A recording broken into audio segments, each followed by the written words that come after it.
I am still walking slowly in the middle of the expanse of rice fields filled with water, while carefully observing every corner. Last night's rain made the rice fields look fresh, the soil is slippery, and the water is calm, cooling between the stalks of rice that are starting to grow. In between these puddles, small snails often hide. The sun is not too high yet, its soft light reflects the sparkling water on the surface of the rice fields. I carry a small bucket that I tie to my waist, while my right hand continues to move, tracing the water looking for snails. Sometimes, I have to bend down deeper, pushing aside the clumps of rice so I can look down. There is an irreplaceable sense of satisfaction every time my hand manages to catch a hiding snail. These snails are not only an additional side dish at home, but also an important part of maintaining the balance of the rice fields. Golden snails, which are often considered pests, can be a threat to rice plants if left alone. That is why I and many other farmers often take the time to hunt them. Every now and then, I stop for a moment, straighten my back and wipe the sweat from my forehead.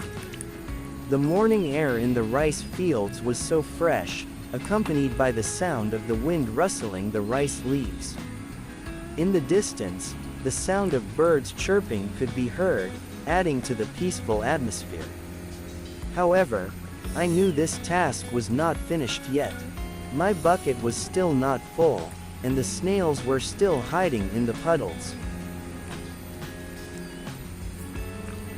My steps continued to move, following the neatly arranged rows of rice fields. Sometimes, I felt the cold mud touching my feet, as if reminding me that I was at one with nature. Occasionally, I found a snail that was larger than usual. Carefully, I picked it up and put it in the bucket. The day was getting later, the sun began to feel warm on my skin. But I was still excited, because every snail I found was the result of my hard work and thoroughness. Hunting snails in the rice fields is not just a job, but also a moment to be at one with nature, understanding the rhythm of life under the shade of the blue sky. I continued my steps, following this watery rice field, enjoying every second of this small, meaningful journey. Hunting snails every morning has become an inevitable routine for farmers in my village, including me. For some people, this may be just a trivial job or even seem like a waste of time. However, for us who depend on the rice harvest for our survival, hunting snails is a small but very important effort to protect the crops we have worked so hard to grow. Every morning, when the sun is still shy about shining, I am ready with a bucket and a supply of drinking water in a bottle to quench my thirst later. My steps follow the rice field embankments that are still covered in dew. There, golden snails move slowly, as if unaware that they are a major threat to young rice plants that are just starting to grow.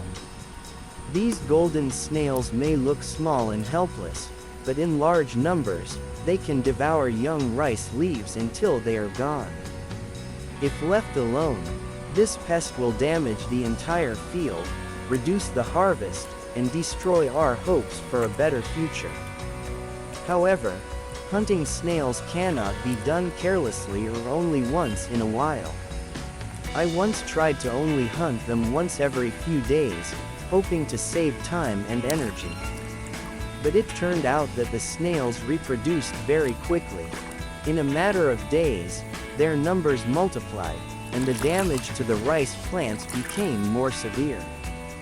From that experience, I learned that snails can only be controlled if I take the time every day to hunt them. The process of hunting snails not only taught me patience, but also gave me the opportunity to appreciate nature more. When walking in the rice fields in the morning, I felt the cool air, heard the sound of trickling water, and saw the sun slowly rising on the horizon. there is a special happiness when seeing plants. The snails collected today not only reduce pests, but can also be used, either as animal feed or natural compost. That way, the natural cycle continues, and this rice field remains a source of life for all of us. Let's protect nature with love, because the best results always come from sincere efforts. Thank you for following this journey. See you in the next story. Greetings from the rice fields that are always full of blessings.